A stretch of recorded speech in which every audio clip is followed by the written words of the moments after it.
اعلیٰ حضرت فاضل بریلوی رحمۃ اللہ علیہ فرماتے ہیں سونا جنگل رات اندھیری چھائی بدلی کالی ہے، سونے والوں جاگتے رہنا چوروں کی رکھوالی ہے۔ سونے والوں جاگتے رہنا چوروں کی، یہاں تو لوگ ہمارے عقائد کو تباہ کر رہے ہیں، صحابہ اور اہل بیت کے بارے میں، حضور کی نسبتوں کے بارے میں، اور ہمیں فکر نہیں ہے۔ اتنی دور لے جایا جا رہا ہے، اتنا فکری انتشار نہیں کہا۔ حضرت ربیعہ بن کعب کی وہ حدیث تو سارے لوگ سناتے ہیں کہ وضو کرایا کرتے تھے تو نبی پاک نے فرمایا کچھ مانگ لے، انہوں نے جنت میں نبی پاک کا پڑوس ہی مانگ لیا، یہ بخاری میں موجود ہے۔ لیکن وہ والی حدیث بھی پڑھو کہ جب نبی پاک نے انہیں کہا کہ ربیعہ تو مجھے وضو کراتا رہتا ہے، شادی کیوں نہیں کرتا؟ حضور نے نہیں فرمایا کہ اس کا ذاتی معاملہ ہے، میں شادی کراؤں گا، میں اس کام میں کیوں آؤں گا، شادی کیوں نہیں کرتا؟ اس کی حضور کوئی کاروبار نہیں، کوئی معاملہ نہیں، کوئی رنگ روپ نہیں، اور آپ کی خدمت سے بھی رک جاؤں گا۔ کہتے ہیں حضور خاموش ہو گئے۔ اگلے دن پھر پوچھا نکاح کیوں نہیں کرتے؟ میں نے کہا حضور نہ کاروبار ہے، نہ گھر ہے، نہ مکان ہے، نہ رنگ روپ ہے، کون رشتہ دے گا؟ جب میں یہ کہہ کے باہر نکلا نا حضور خاموش ہو گئے، تو میرے دل میں خیال آیا ربیعہ تو بحث کیوں کرتا ہے؟ اور ان کو بتاتا ہے جنہیں اللہ نے سارا کچھ ہی عطا فرمایا ہوا ہے۔ حضور کہتے ہیں شادی کیوں نہیں کرتا؟ تو چپ کر کے کہہ دے محبوبہ جیسے دل کرتا ہے ویسے کر دے، تو آگے سے دلیلیں دیتا پھرتا ہے۔ یہ بھی کو بات ہوئی۔ فرماتے ہیں اگلے دن میں نے ارادہ کر لیا، حضور نے اگر آج کہا تو کہہ دینا یا رسول اللہ جیسے دل لو کرے۔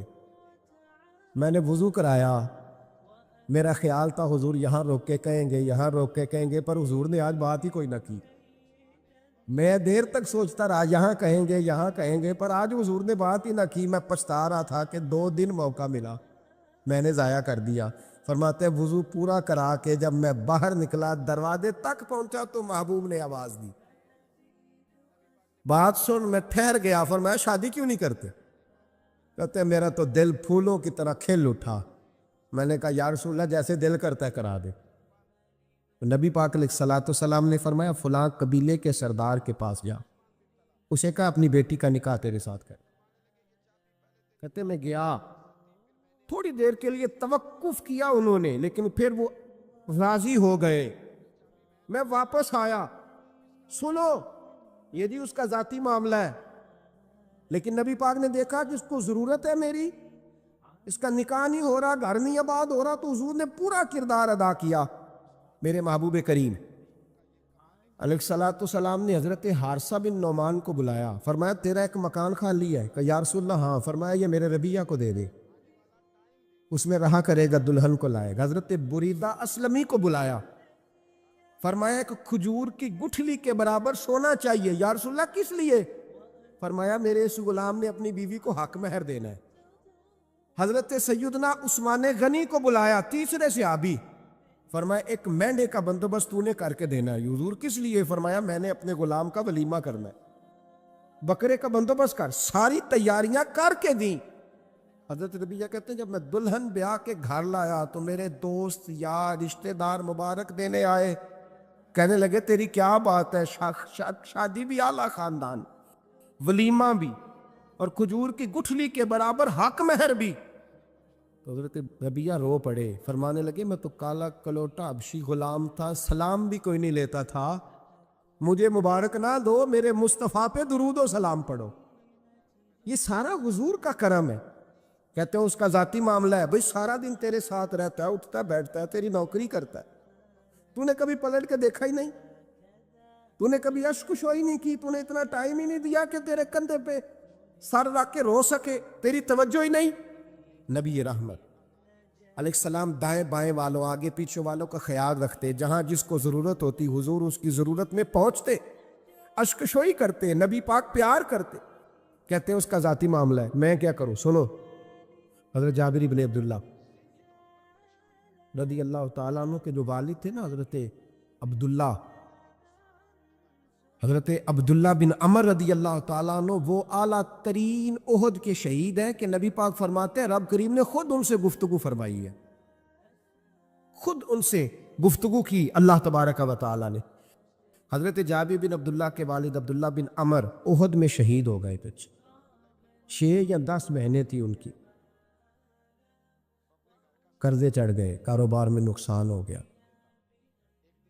ضروری نہیں کہ کوئی آدمی دھوکے باز ہی ہو تو وہ مقروض ہوتا ہے، یہ ضروری نہیں۔ تلک الایام نداولھا بین الناس، اللہ لوگوں کے دن پھیرتا ہے، حالات تبدیل کرتا ہے۔ اب صحابی پہ کچھ شک کر سکتا ہے؟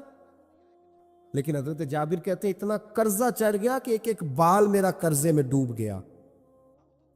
قرضے بڑے دینے تھے، مقروض آتے، تنگ کرتے۔ خود نبی کریم علیہ السلام نے فرمایا ہے کہ جو مقروض ہوتا ہے وہ قیدی ہوتا ہے، جب تک قرض دے نہیں لیتا اتنی دیر تک وہ آزاد نہیں ہوتا۔ حضرت جابر ابن عبداللہ کہتے ہیں میرے باغ میں کھجوریں پکی تھی، یہ بخاری میں بھی ہے، کنز العمال میں بھی ہے، ابن کثیر میں بھی ہے، امام حلبی نے سیرت حلبیہ میں بھی لکھا ہے، بیسیوں درجنوں کتابوں میں آپ کو روایت ملے۔ فرمانے لگے کھجوریں جب میری پک کے تیار ہو رہی تھی تو مقروض جب پیسے لینے آتے تو میں کہتا قرضے، یہ کھجوریں پکتی ہیں تو دیتا ہوں۔ یہ ہم پنجاب کے لوگ کیا کہا کرتے تھے، ہاڑی سونی جی، یہاں چاول کی فصل پہ، یہاں گندم کے، ہم نے تو کپڑے لیے ہوتے تھے ادھار دکانوں سے کہ فصل پکتی ہے تو پھر دے دیتے ہیں، کہ کھجوریں پکتی ہیں تو دیتا ہوں۔ فرماتے پتہ مجھے بھی تھا کھجوریں زیادہ تھوڑی ہیں اور جن کے پیسے دینے ہیں وہ پیسے، فرماتے ہیں کھجوریں پک گئی، اتاری تو یہ تو 11 گنا بھی اور ہو تب بھی قرضہ نہیں اترتا۔ کہتے ہیں میں نے دوستوں سے، یاروں سے، رشتہ داروں سے، وہ جو کہتے ہیں نہیں کوئی حکم ہوا تو بتانا، پھر جس دن بندہ حکم بتاتا ہے اس دن کہتے ہیں آج سویرے ہی بچہ پیسے لے گیا، یہ تو 2 گھنٹے پہلے بتاتا تو تیرا کام، ہنس رہے ہیں آپ بیچ بیچ میں سے، 2 گھنٹے بس لیٹ ہیں آپ، بلکہ کئی تو پونے گھنٹے کا ٹائم دیتے ہیں، کہتے ہیں پونا گھنٹہ پہلے تو آ جاتا تو تیرا کام بس، اور جب بھی آپ فون کرو اس سے اگلی دفعہ کریں تو پھر شاید آدھے گھنٹے کا ٹائم دے دیں کہ آدھا گھنٹہ ہو گیا تو لیٹ ہو گیا، ورنہ کام بالکل تیار تھا۔ اور ہمارے زمانے میں تو دوستی قائم رکھنی ہے تو صرف اس سے رہ سکتی ہے جسے آپ کام نہ بتائیں، حالانکہ اس دوست کا کیا مطلب، دنیا تے جو کام نہ آیا اوکھے سوکھے ویلے، اس بے فیضے سنگی کولوں بہتر یار اکیلے، کیا مطلب ہے، کام بتایا تو رفو چکر ہو گیا، منع کیا ہوا اس بات؟ میرے رسول کائنات علیہ السلام کے صحابی کہتے ہیں سب سے کہا پر کسی نے نہ سنی، جب میں تھک گیا نا تو میں دروازہ رسول پہ چلا گیا، یا رسول اللہ، یا رسول اللہ، یا رسول اللہ، حضور قرضے زیادہ ہیں، کھجوریں کم ہیں، یہودیوں کے پیسے ہیں وہ مانتے نہیں، نبی پاک نے فرمایا ان سے کہو تھوڑے تھوڑے لے لیں باقی پھر دے، حضور نہیں مانتے۔ حضور کہہ سکتے تھے سلمان جاؤ بات کر کے آؤ، جاؤ بلال، صہیب جاؤ، کون جاتا ہے مقروضوں کی سفارش کرنے، کہتا ہے بھائی میں نہیں بیچ میں آؤں گا، اتنے پیسے، اوہ ہو، میں اپنے موبائل فون بند کر جاتے، کو پوچھے نہ۔ لیکن نبی کریم علیہ السلام نے فرمایا سنو، خود رسول پاک، خود نبی پاک نے، حضور نے فرمایا چل میں تیرے ساتھ چلتا ہوں، چل میں تیرے ساتھ چلتا ہوں، مقروض کے ساتھ، امیر کے ساتھ نہیں، اس کے ساتھ نہیں جس نے پیسے لینے ہیں، بلکہ حضور مقروض کے ساتھ، گرے ہوئے کے ساتھ چلے، چل میں چلتا ہوں۔ یہودی تک گئے، فرمایا کچھ لے لے، یہ بیچارہ دھوکے باز نہیں الجھ گیا ہے، غربت، کچھ لے لے باقی پھر دے دیں گے۔ کہنے لگا سارے ہی لینے ہیں۔ جب اس نے بات نہ مانی تو پھر یہ اللہ کے رسول ہے نا۔ اعلیٰ حضرت فرماتے ہیں میرے کریم سے گر قطرہ کسی نے مانگا، دریا بہا دیے، دوربے بہا دیے۔ یہ دوربے کیا ہوتے ہیں؟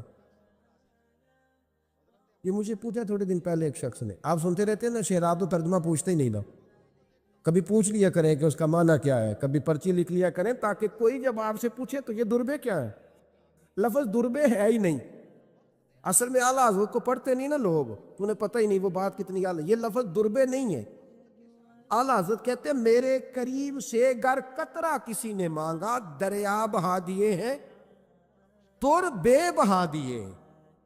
دور علیحدہ ہے اور بے بہا، دور کہتے ہیں ہیرے کو، ایک معنی ہیرا ہے، دور بے بہا، بے بہا کی تو سمجھ آتی ہے نا، دور بے بہا دیے ہیں یعنی ہیرے بے بہا دیے ہیں اسے۔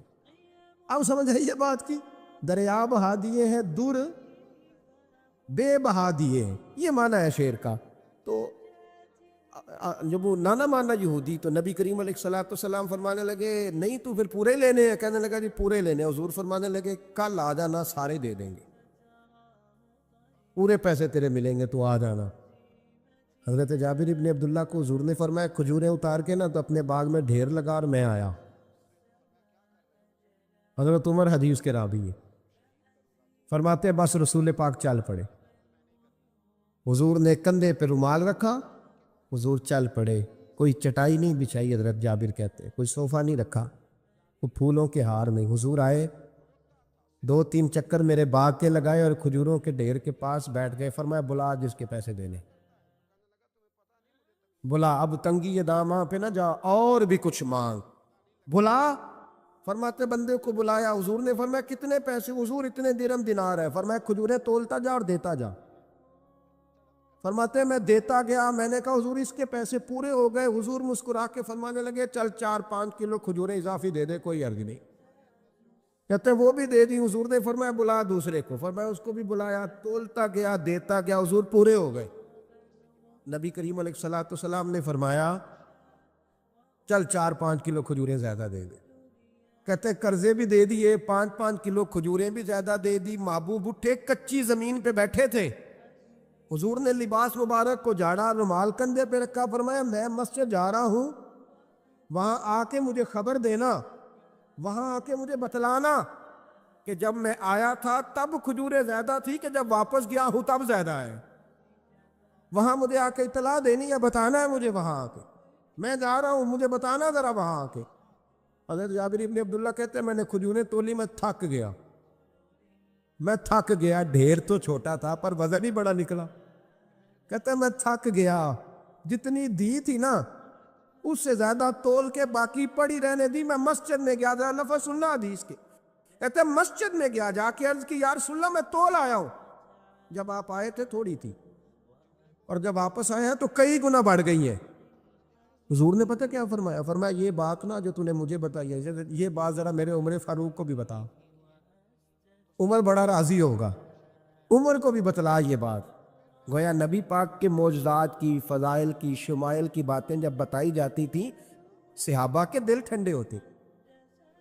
عمر کو بھی بتا، عمر راضی ہوں گے۔ جناب جابر ابن عبداللہ رضی اللہ تعالیٰ عنہ فرماتے ہیں میں حضرت عمر کے پاس گیا، میں نے کہا عمر میری یہ رائے تھی کہ جتنی میری کھجوریں ہیں 11 گنا اور بھی اتنی ہو تو پھر بھی قرضہ نہیں اترتا، لیکن سارے قرضے بھی اترے، 5-5 کلو کھجوریں بھی زیادہ دے دی اور پہلے سے زیادہ کھجوریں پڑی ہیں۔ تو کہتے ہیں حضرت عمر کی آنکھیں روشن ہو گئی، چہرہ مسکرانے لگا، کہنے لگا تو اب بتا رہا ہے نا، اب واپس آ کے رزلٹ سنا رہا ہے، تو صحابہ سے پوچھ لے جب نبی کریم گئے تھے تو میں نے اسی وقت کہا تھا، حضور کے جاتے ہی میں نے کہا تھا اب دیکھنا رب کریم جابر بن عبداللہ پر ساری ہی رحمت نازل فرما دے، اللہ ہر قسم کا کرم فرمائے گا، خیر ہی خیر ہو جائے گی، دیکھ لے میں نے پہلے بتلا دیا۔ میرے نبی پاک سلام چھوٹی چھوٹی باتوں کا خیال رکھ، چھوٹی چھوٹی چیزوں پر توجہ دیتے، خیال کرتے کس کو کس وقت کس چیز کی کہاں حاجت ہے، اس کی وہ حاجت پوری کی جاتی، اس کا دھیان رکھا جاتا۔ حضرت جابر خود فرماتے، یہ مسلم کے لفظ ہے، فرماتے ایک دفعہ میں حضور کے ساتھ جہاد پہ گیا تھا، میرا اونٹ کمزور تھا، میں پیچھے رہ گیا۔ ہمارے یہاں شرط لگتی ہے نا، اللہ تعالیٰ خیر فرمائے، ایک بھائی گاڑی خریدتا ہے پھر دوسرا چاہے زیور بیچے اس نے بھی خریدنی ہوتی ہے، ورنہ گھر میں گھسنے کی اجازت نہیں ملتی، بہت سارے خرچے۔ یہ جو جوائنٹ فیملی سسٹم ہے نا، اکٹھے جو ہاں بھائی رہتے ہیں 3 4 5 6، اس کے بہت سارے خرچے ضد کی وجہ سے بڑھ جاتے ہیں، اس نے کیا ہے تو لہذا میں نے بھی، ہوتا ہے نا جی ایسے، تو پھر اس ضد میں کو پیچھے پلٹ کے نہیں دیکھتا کہ چلو جو پیچھے رہ گیا اس کا بھی ہاتھ پکڑے ساتھ آ جائے، دوڑتے رہتے، اس میں بیچارے کئی تھک جاتے ہیں، کئیوں کے پیر دوڑ دوڑ کے سوج جاتے ہیں، بڑے مسئلے بنتے ہیں، لیکن پیچھے پلٹنے کو کوئی تیار ہے؟ اس دوڑ نے ہمیں تھکا کے رکھ دیا۔ مسلم میں ہے، جناب جابر ابن عبداللہ کہتے ہیں حضور کے ساتھ میں جہاد پہ گیا، واپس آ رہا تھا، میرا اونٹ کمزور تھا، بوڑھا تھا، بیمار تھا، سب لوگ آگے گزر گئے، میں پیچھے رہ گیا، کچھ میں پریشان رہتا تھا غربت سے، تو میں مایوس بھی تھا، ذرا پیچھے رہ گیا، پریشان تھا۔ فرماتے ہیں نبی پاک نے نا 2-3 دفعہ پلٹ پلٹ کے دیکھا، ادھر دیکھو، میں نے اپنی زندگی میں بڑے لوگ دیکھے ہیں، وہ امیروں میں چلے گئے، پیچھے پلٹ کے انہوں نے غریبوں کو کبھی نہیں دیکھا کہ وہ ایک دوست ہوتا تھا ہمارا جو ماڑا ہے، غریب ہے، پلٹ کے نہیں دیکھا۔ کہتے ہیں نبی کریم علیہ الصلاۃ والسلام نہ آگے گئے، سب سے آگے۔ حضور نے 2 4 5 دفعہ نہ پیچھے پلٹ کے دیکھا۔ جابر ابن عبداللہ کہتے ہیں جب میں نظر نہ آیا تو میرے محبوب کا انداز کریمانہ دیکھیں، حضور اعلانیہ فرمانے لگے، بھئی مجھے جابر نہیں نظر آ رہا۔ بے خبر ہو جو غلاموں سے، واقعہ کیا ہے؟ واقعہ کیا ہے؟ یہاں ہمارے استاد جب یہ حدیث پڑھا رہے تھے نا، یہ حدیث پڑھا رہے تھے تو اچانک رونے لگ گئے۔ میں نے کہا حضور کیا ہوا، رو کیوں پڑے؟ تو کہنے لگے یار سوچتا ہوں جو محبوب جہاد سے واپسی پر اپنے غلاموں کو نہیں بھولے، وہ میدان محشر میں کیسے بھول جائے؟ وہ وہاں بھی پوچھیں گے فلانا کدھر گیا، فلانا کدھر گیا، ایک ایک کا نام لیں گے۔ حضور نام لیں گے ہماری موج بن جائے گی۔ نبی کریم نے پلٹ کر کے دیکھا، جابر نہیں نظر آ رہے۔ حضور ان کا اونٹ کمزور ہے، پیچھے رہ گئے۔ حضور نے یہ نہیں فرمایا کہ ذرا آہستہ کرو ساتھ، یہ نہیں فرمایا، بلکہ نبی پاک نے فرمایا تم چلو۔ قافلہ چلتا رہا، حضور نے گھوڑا پیچھے کی طرف موڑا، سب سے پیچھے آئے۔ جناب جابر کہتے ہیں پیچھے میرے پاس۔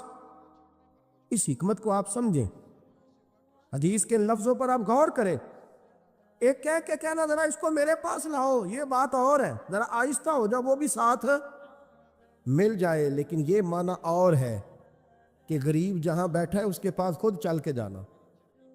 حضور خود پلٹ کے پیچھے آئے اور فرماتے میں جو کہ پریشان تھا تو محبوب میری طرف دیکھ کے فرمانے لگے اس کو دوڑاتا کیوں نہیں، پیچھے کیوں رہ گیا؟ تو کہتے ہیں مایوس بندہ، پریشان بندہ کبھی کبھی وہ اس طرح بولتا ہے کہ جیسے کڑ رہا ہے، تھوڑا سا نا سخت ترش باتیں بھی کرتا ہے۔ کہتے ہیں میں نے اس عالم میں نا، میں نے کہا حضور اس قابل ہوتا تو سب کے ساتھ مل نہ جاتا، کمزور ہے، ماڑا ہے، مہران ہے، اور وہ بھی پرانی جو چل ہی نہیں سکتی، یہ کہاں یا رسول اللہ دوڑے گا، اس قابل ہی نہیں ہے۔ حضور اس قابل ہوتا تو قافلے کے ساتھ نہ ہوتا۔ کہتے ہیں حضور نے میری طرف توجہ فرمائی، میں باتیں کر رہا تھا اپنے اندر کی پریشانی کی تو حضور مسکراتے جا رہے۔ حضور کے ہاتھ میں چھڑی تھی، فرمانے لگے ایسے ہی تو باتیں کر رہا ہے۔ نبی پاک نے اونٹ کی پشت پہ چھڑی لگائی اور فرمایا تو دوڑتا کیوں نہیں؟ بڑے ہلکے سے مسکرا، اوے تو دوڑتا کیوں نہیں؟ تو جناب جابر بن عبداللہ کہتے ہیں جو سب سے پیچھے تھا نا وہ سب سے آگے نکل گیا، وہ دوڑتا گیا، دوڑتا۔ فرماتے ہیں میرا چہرہ بھی عجیب سا، لوگ میرے انداز دیکھیں کہ یہ کیسے آگے نکل گئے، کیسے، کبھی نہ سوچ یہ کیسے نکل گیا، بس سمجھ لے آگے وہی نکلا ہے جسے مصطفیٰ کی تھبکی مل گئی ہے۔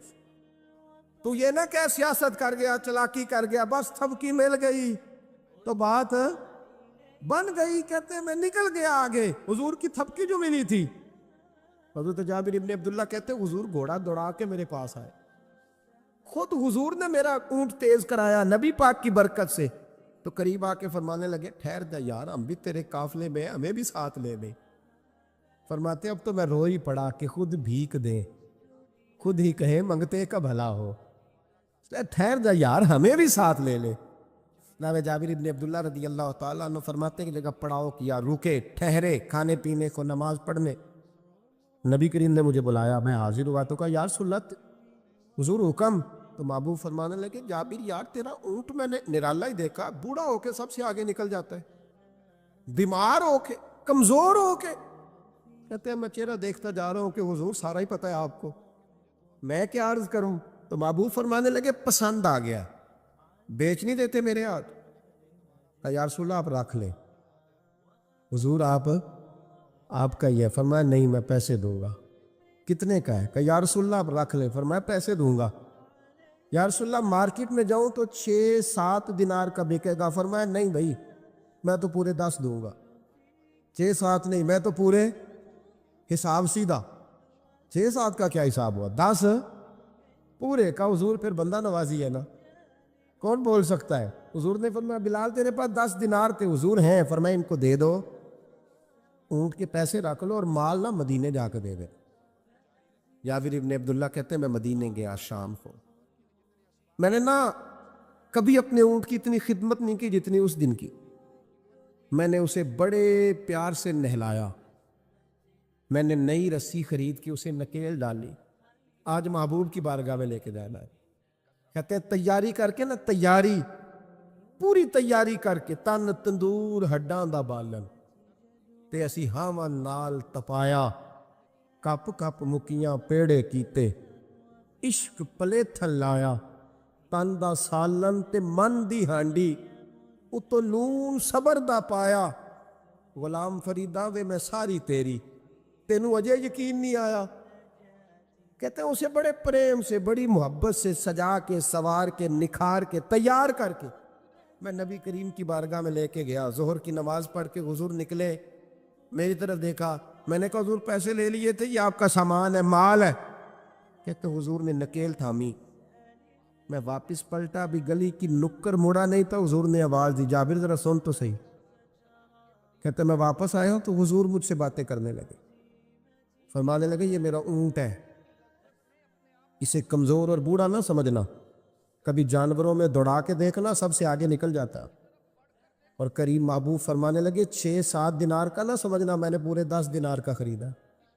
اور پھر حضور پھر مسکرائے، فرمایا جابر تمہیں پتہ ہے تحفہ لینے دینے سے محبت بڑھتی ہے؟ حضور ہاں۔ فرمایا رکھ لو، میں تمہیں تحفے میں دینا چاہتا ہوں، رکھ لو، میں تحفے میں دینا چاہتا ہوں۔ جناب جابر ابن عبداللہ کہتے ہیں میں واپس لوٹ رہا تھا، رو رہا اور کہہ رہا تھا جیسا نبی اللہ نے مجھے دیا، جیسا رسول اللہ نے، سب سے اولا ہو اعلیٰ ہمارا علم۔ آنکھیں بند کر کے جھوٹ کی زندگی جی کے، اپنے ساتھ بددیانتی کر کے، دھوکہ دے کے، اپنے آپ کو دائیں بائیں، اپنے آپ کو کہیں مصروف رکھ کے کچھ وقت ضائع تو کر لیتے ہو، پر تمہیں پتہ تو ہے نا کہ عبادت اللہ کی کرنی، تمہیں اس کی خبر ہے۔ اور میرے رسول پاک علیہ وسلم نے فرمایا بندہ اللہ کے سب سے قریب اس وقت ہوتا ہے جب وہ سجدے کی حالت میں ہوتا ہے۔ کس کے قریب ہوتا ہے؟ اللہ کے سب سے قریب ہوتا ہے، وہ بڑا نیڑے ہے رب کے، بڑا قریب ہے، اس لیے کہ وہ حالت سجدہ میں، وہ جب سجدے کرتا ہے نا، اس کی بارگاہ میں جب جھک جاتا ہے، آپ ذرا سجدے کی کیفیت دیکھیں نا، زبان بھی یہاں ہے، آنکھ بھی یہاں ہے، کان بھی، عقل بھی ساری، اس نے سارا کچھ رکھ دیا سجدے۔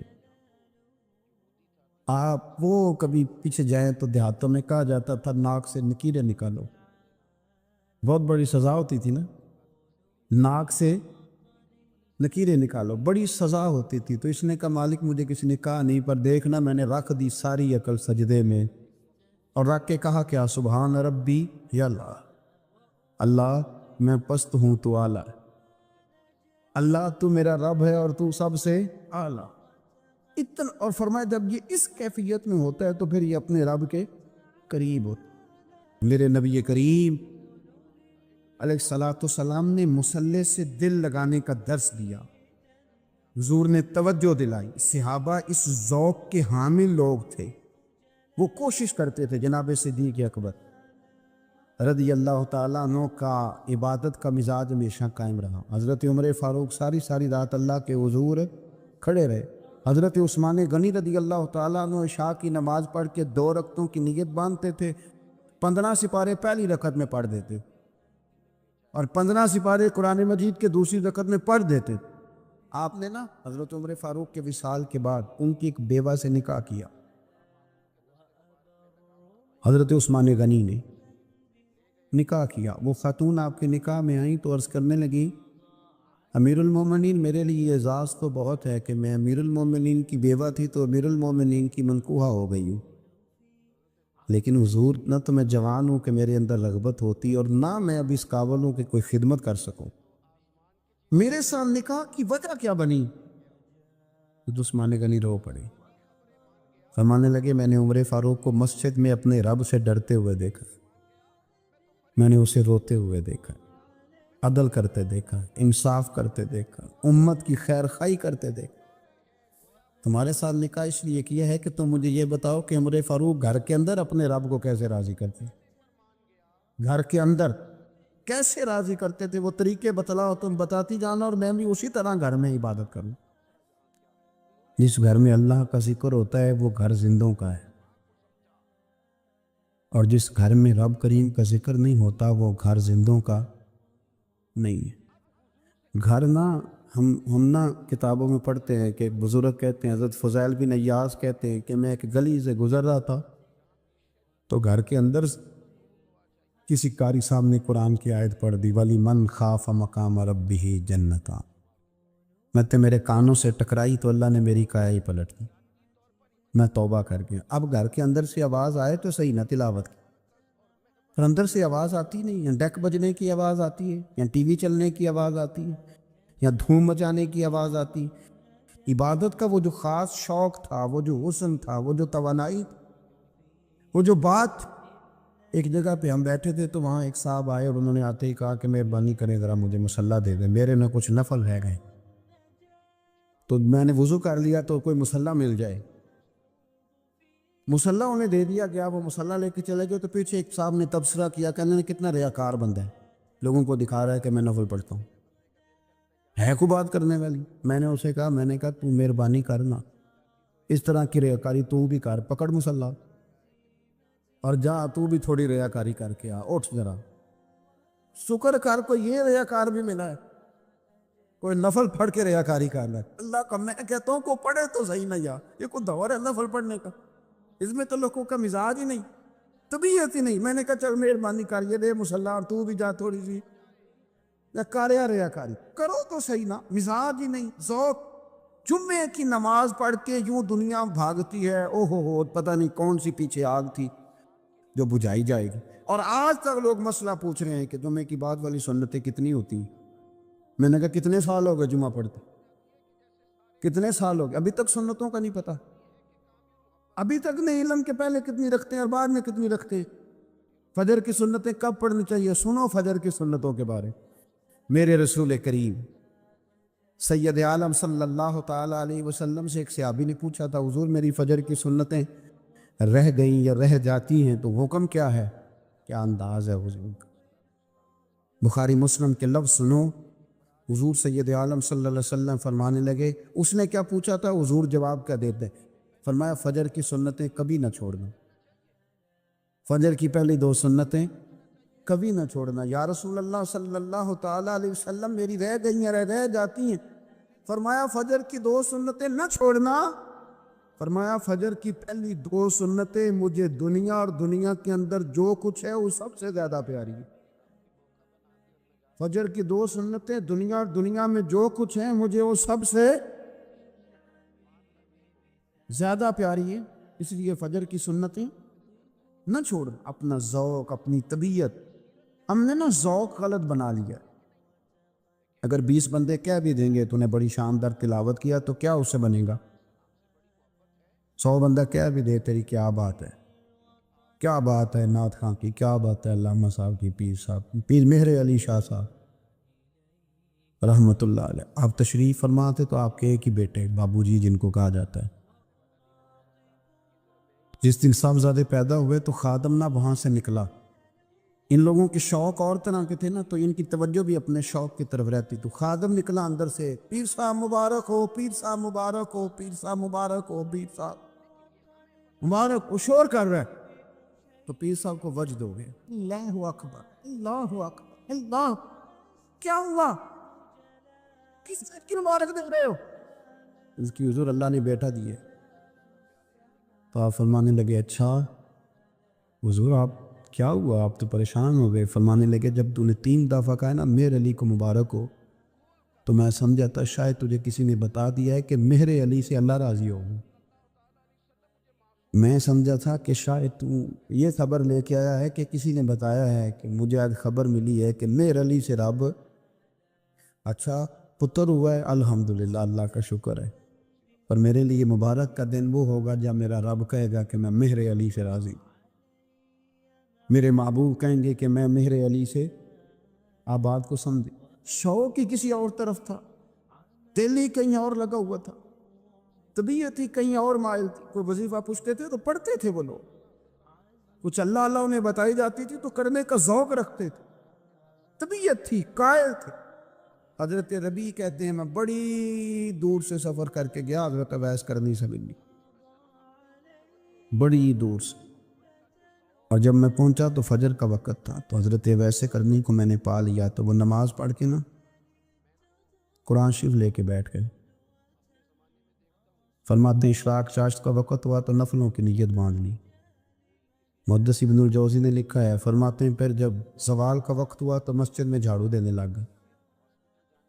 زور کی نماز پڑھ کے تو عصر کی تیاری تک وہ مسجد میں بیٹھے رہے، اور میرے نبی پاک علیہ السلام نے فرمایا جو نماز کے انتظار میں بیٹھا ہو وہ نماز ہی میں ہے، وہ نماز ہی میں ہے۔ فرمایا میری دنیا، میری امت کی جو رہبانیت ہے نا وہ اتنی ہے کہ نماز کا انتظار کرے، اذان کے بعد نماز کا یہ راہب ہے، یہ اس وقت چھوڑ کے بیٹھے ہیں ذرا۔ فرماتے ہیں عصر تک انہوں نے اللہ اللہ کی، پھر مغرب تک کی، عشاء کی نماز ہوئی تو نماز پڑھی تو وہ تھک گئے۔ اب مجھے وہ فارغ ہوں مصلی چھوڑے تو میں ملاقات کروں نا، کہ آپ حیران نہ ہو کہ اتنی دیر بندہ کیسے اللہ اللہ کر، ہم نے کی نہیں نا اس لیے ہم پریشان ہیں۔ جو عادی ہوتے ہیں وہ کر بھی لیتے ہیں، وہ یہ کام، میری بات کو سمجھ آ رہے ہیں؟ جب جاتے ہو کسی دفتر میں تو 8 گھنٹے کھڑے رہ لیتے ہو نا، مجبوری ہوتی ہے تو کھڑے رہا جا سکتا ہے۔ پاسپورٹ کا دفتر، بولیے، امیگریشن کی لائنوں میں، اور میں نے تو ایمبیسیوں میں بندے 12 گھنٹے پہلے جا کے کھڑے دیکھے، رہ لیتے ہیں کھڑے۔ تو اگر ان کاموں کے لیے رہا جاتا ہے تو اللہ رسول کے لیے بھی کھڑے رہا جا سکتا ہے۔ تو فرمانے لگے کہ جب عشاء کی نماز کے بعد آخر انسان تھے، تھک گئے، نیند کا غلبہ ہوا تو تھوڑی ایسے آنکھ بند ہوئی تو کھلی تو رونے لگے۔ حضرت ویسے کر دیا، رو کے کہنے لگے مالک مجھے غافل تو نہ کر، ابھی میں نے کیا بھی کچھ نہیں، دن ختم ہو گیا، کوئی نفل نہیں، کوئی اللہ اللہ نہیں، اللہ مجھے غافل نہ کر، میری مدد فرما۔ فرماتے ہیں جب وہ روئے تو میرے ساتھ جو شخص تھا میں نے کہا اٹھو چلیں، کہنے لگا حضور ملا نہیں، فرمایا جو میں لینے آیا تھا وہ مجھے مل گیا ہے، جو میں ان سے سیکھنے آیا تھا وہ مجھے نصیب ہو گیا، اب اور میں نے کیا لینا، ختم ہو گئی بات، اٹھو چلیں۔ اللہ کے بندوں نے، حضرت ربیعہ بن کعب اسلمی رضی اللہ تعالیٰ عنہ فرماتے ہیں، کہتے ہیں جب بنو قریظہ اور بنو نذیر یہودیوں کے ساتھ حضور علیہ السلام نے جنگ کا اعلان فرمایا تو وہ دشمن ہو گئے، ہمیں خطرہ تھا کہ وہ رات کو کہیں محبوب کو تکلیف نہ دیں، تو کچھ لوگ نا تلواریں لے کے نبی پاک کے دروازے پہ پہرے داری کرتے تھے۔ گن مین رکھنا حرام نہیں، اگر کسی کو واقعی خطرہ ہو تو اس کے لیے سنت بھی ہے۔ حضرت علی المرتضیٰ تلوار لے کے حضور کے گھر کا پہرا دیتے تھے۔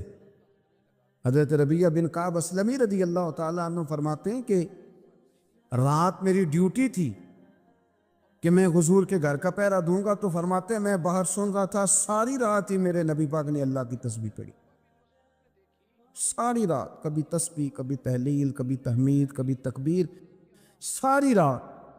فرماتے ہیں ساری رات حضور پڑھتے رہے اور ساری رات ہی میں سنتا رہا، مجھے اونگ آ گئی، میری آنکھ لگ گئی، حضور ابھی پڑھ رہے تھے، میں تھک کے سو گیا، اور فرماتے ہیں جب میری آنکھ دوبارہ سے کھلی تو میرے کانوں میں پھر کوئی چیز گونجی، تو میں نے کان لگایا تو میرے حبیب ابھی بھی اللہ کو یاد کر رہے۔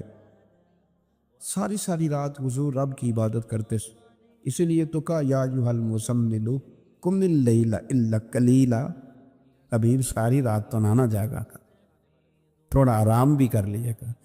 میرے بھائی اپنا مصلی، اپنی عبادات، اپنے وظائف، اللہ اللہ جو آپ نے کسی سے سیکھی ہے اس کو کبھی کمزور نہ ہونے دیں۔ شجرہ شریف جو کسی بزرگ سے آپ لے لیتے ہیں تو کیا رسم ہے کوئی؟ اس پہ کچھ لکھا ہوتا ہے، وہ پڑھنے کے لیے دیا جاتا ہے، اس پہ لکھا ہوتا ہے کہ یہ اللہ اللہ آپ نے کرنی ہے۔ انسان پر اگر کوئی شخص نیکی کر دیتا ہے، احسان کر دیتا ہے، تو انسان اس کے سامنے پھر گردن نہیں اٹھا سکتا، یار یہ میرے مشکل وقت کا دوست ہے، اس نے میرے ساتھ نیکی کی، کبھی بھی گردن نہیں اٹھائے گا، جھکا کے رکھے گا۔